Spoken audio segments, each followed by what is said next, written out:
धन्यवाद. सदस्य शशिकांत शिंदे साहेब आणि खोतसाहेब, मान्य सभागृह नेते बोल. सभापती महोदय, अतिशय दुर्दैवी आणि गंभीर घटना आहे. मी स्वतः काल SP जालनाशी बोललो. पालकमंत्री महोदयांनी स्वतः त्याचं गांभीर्याने घेतलंय.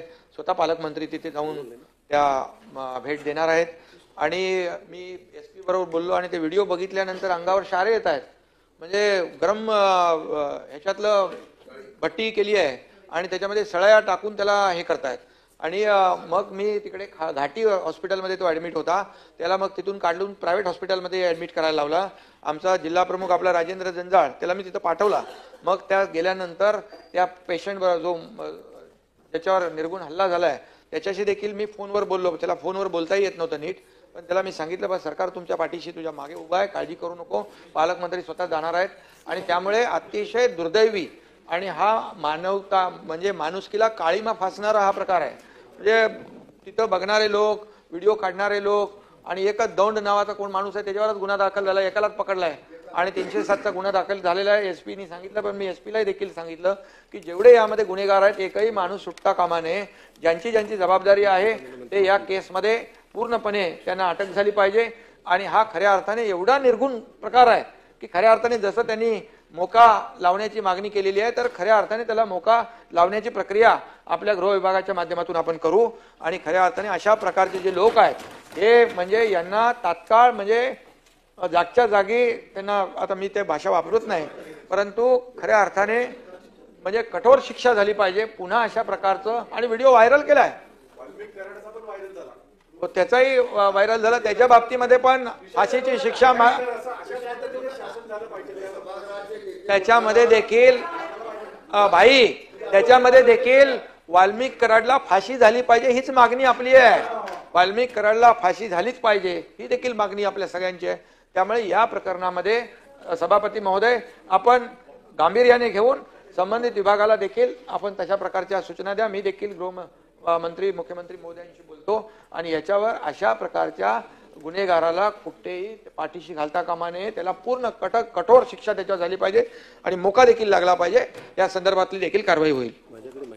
माझ्याकडे माहिती प्राप्त झालेली आहे, मी ती गृह विभागाकडे पाठवतो. आपले दोन्ही सदस्य शशिकांत शिंदे साहेब आणि सदाभाऊ खोत बोललेत. मान्य सभागृह नेत्यांनी देखील सांगितलेले अतिशय गंभीर असा प्रकार आहे. त्याबद्दल शासनाने कठोर कारवाई करण्याच्या संदर्भात उचित कारवाई करावी. सन्माननीय सदस्य अमित गोरखे काय म्हणत होते आपल्याला? माननीय सभापती महोदय, विशेष उल्लेखाद्वारे मी एक विषय मांडतोय. माननीय सर्वोच्च न्यायालय नवी दिल्लीमधील सिव्हिल अपील क्रमांक 2317/2011 द स्टेट ऑफ पंजाब विरुद्ध दरविंदर सिंग मधील 1/8/2024 रोजीच्या न्याय निर्णयाच्या अनुषंगाने राज्यातील अनुसूचित जातीच्या आरक्षणाचे उपवर्गीकरण करण्याचे अधिकार राज्य शासनास प्राप्त झाले असून सदरहून न्याय निर्णयाच्या अनुषंगाने राज्यातील अनुसूचित जातीच्या आरक्षणात उपवर्गीकरण करण्याच्या दृष्टीने या संदर्भात सविस्तर माहितीचे संकलन करणे व तथ्याची छाननी करणे, उपवर्गीकरणाची प्रक्रिया निर्धारित करणे व उपवर्गीकरणाची आवश्यकता सिद्ध करणे व त्या अनुषंगाने उपवर्गीकरणास प्रारूप आराखडा शासनास सादर करण्यासाठी माननीय उच्च न्यायालयाच्या निवृत्त न्यायमूर्ती यांच्या अध्यक्षतेखाली एक सदस्यीय समिती गठन करून सामाजिक न्याय व विशेष सहाय्य विभाग शासन निर्णय क्रमांक CBC 2024/76 दिनांक 15 ऑक्टोबर 2024च्या शासन निर्णय पारित करून अनुसूचित जातीच्या आरक्षणामध्ये उपवर्गीकरणाचा प्रारूप आराखडा ठरवण्यासाठी माननीय न्यायमूर्ती श्री अनंत मनोहर बदर निवृत्त न्यायाधीशाच्या अध्यक्षतेखाली एक समिती स्थापन करण्यात आली होती. सदर समिती गठीत करून समितीने 3 महिन्याच्या आत अहवाल सादर करण्याचे आदेश शासनामार्फत पारित झाले होते. परंतु सदर समितीने 8 महिन्याची मुदतवाढ मागितली असल्याने माहिती नामांकित वृत्तपत्रातील बातमी वाचून समजले. तसेच समाजातील अनेक संघटनांनी निवेदन देऊन समितीच्या कामकाजाविषयी विचारणा केलेली आहे. माझी आपणास विनंती आहे की समिती दिलेल्या मुद्द्यांच्या अनुषंगाने अभ्यास करून तात्काळ शिफारशीसह प्रारूप आराखडा सादर करण्यासाठी तात्काळ मुदतवाढ देऊन लवकरात लवकर अनुसूचित जातीच्या आरक्षणाचे उपवर्गीकरण करण्यात यावे म्हणून विशेष उल्लेखाद्वारे शासनात मी विनंती करीत आहे.